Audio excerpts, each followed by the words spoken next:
In the first post, we looked at the meaning of social justice and historical involvements with the church and the state. We continue in this post with some specific examples of the church and its contribution towards social justice or injustice.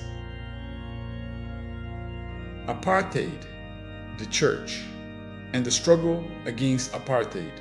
It is instructive to note that it was the Dutch Reformed Church, using the Calvinist doctrine of predestination, that introduced the policy of racial segregation and, subsequently, apartheid.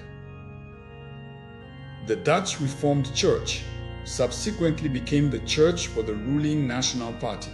The Roman Catholic Church in South Africa opposed apartheid, but another group formed the South African Catholic Defense League and opposed school integration. Officially, the Anglican Church opposed apartheid, but there were some chapels that supported apartheid. The Methodists, who were predominantly black, opposed apartheid. They were part of the South African Council of Churches under the leadership of Archbishop Desmond Tutu. Yet, there was another group called the Christian League that supported apartheid. This subchapter shows how the greatest opposition to the church in its struggle for social justice might come from within the church. It has also shown that when the church gets over-entangled with state, it can inevitably find herself defending evil. That is what the evangelicals in the United States of America may soon find themselves doing for some of the actions of President Donald Trump. The church and the struggle against racism. In the United States of America, it is instructive to note that after Rosa Parks was jailed for refusal to give up her seat in a bus driven by James Blake in Montgomery, Alabama, it was a new Baptist minister, Martin Luther King Jr., in town that had the responsibility of leading the protests, bus boycotts, and marches that eventually led to some of the victories that black people won in the USA.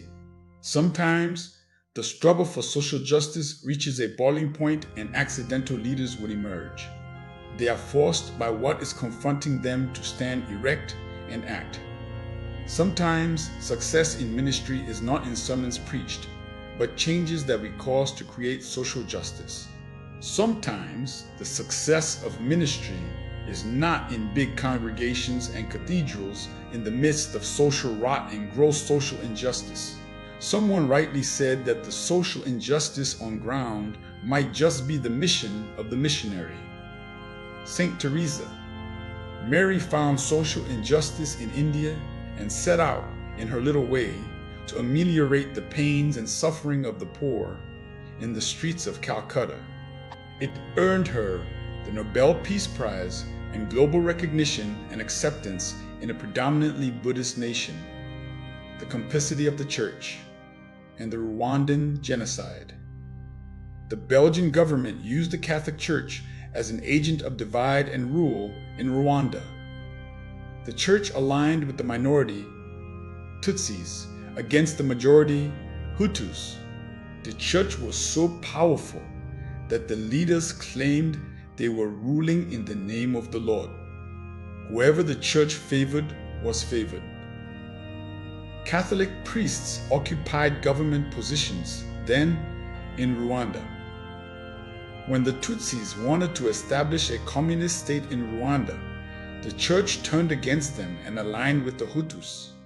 Archbishop Andre Peruadim equated communism with challenge to God's dominance.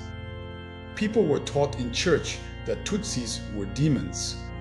Priests quoted Jeremiah 6022-23 to depict Paul Kagame's rebel forces in northern Rwanda.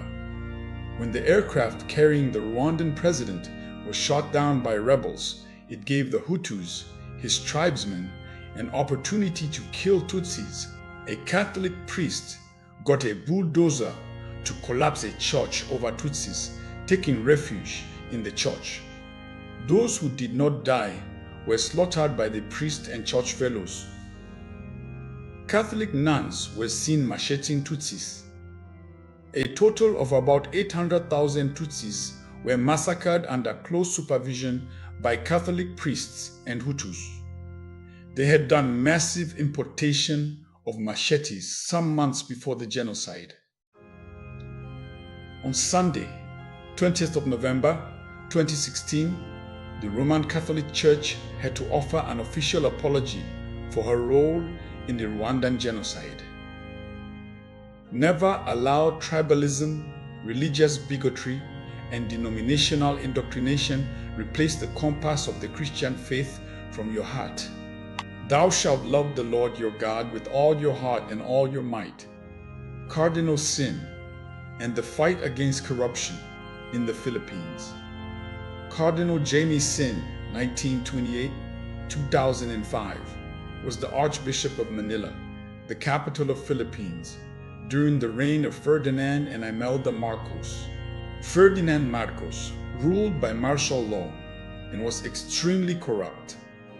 Imelda, his wife, was in the Guinness Book of Records for owning 3,000 pairs of shoes.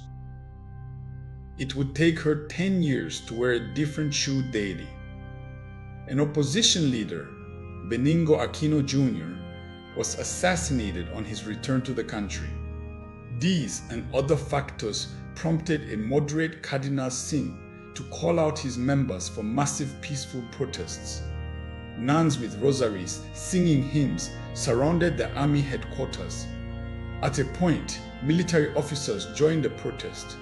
Ferdinand Marcos and Imelda Marcos fled into exile, and Corazon Aquino became president of the Philippines. It was called the People Power Revolution. In 2001, he triggered another revolution, this time the EDSA revolution that led to the removal of President Joseph Estrada and was replaced by Gloria Macapagal Arroyo. At a point when the Vatican told him to stop the revolution, he threatened to resign. When church leaders have integrity and separate themselves from the viruses of social injustice and corruption, they become the voice of the people and, by implication, the voice of God. Cardinal Sin was a great Christian leader and a great patriot. This is a good combination in the struggle for social justice by the church, Mary Slessor, and the struggle against the killing of twins. In Calabar, we must not forget the role Mary Slessor played in the struggle for social justice against the killing of twins. She was also instrumental in the establishment of Hope Waddell Institute, Calabar. Remember, social justice involves the removal of barriers against self-actualization. Hope Waddell raised great minds like Nnamdi Azikiwe, Akanu Ibiam, Admiral Way, and several others. Imagine how many mothers of twins Mary Slessor saved from the tears and pains of losing their precious twins. The church in each generation and each nation is faced with its own struggles for social justice. In Nigeria, we have our own challenges as a society, which include 1. The massive elite capture and kleptomania by the ruling elite in Nigeria. 2. Systematic ethnic cleansing in some parts of Nigeria. 3. Gross poverty in the midst of massive exploration of our oil wealth. 4. Those who benefited from affordable and functional educational institutions in Nigeria have allowed them to decay, thereby depriving the next generation the right to education. 5. Members of churches can't afford to send their children to schools their denominations built with their offerings and tithes. 6. How can state governors reject 30,000, Naira minimum wage when some of them receive between 200 million to 2 billion Naira as security votes that are not audited? 7. How can our legislators earn more than their American counterparts in a poor country like ours? 8. How can an ex-governor earn pension and earn salary as a senator when they are graduates roaming the streets? 9. Why must the State House Clinic get more budgetary allocation than the 16 federal teaching hospitals joined together? 10. Why must 100 million Naira be spent to buy cutlery for the presidential villa every year for some years now? Are they disposable? 11. Why would a civil servant who has served his nation for 30 to 35 years die in a line waiting to receive his pension, while the person who stole his pension funds is gallivanting in the corridors of power? 12. Must the church allow husbands to brutalize their wives in the name of submission to husbands, and the Lord hates divorce? 13. Zelophehad's daughters demanded for a right to inherit their father's property. Is it fair to deprive female children their inheritance rights? God bless you.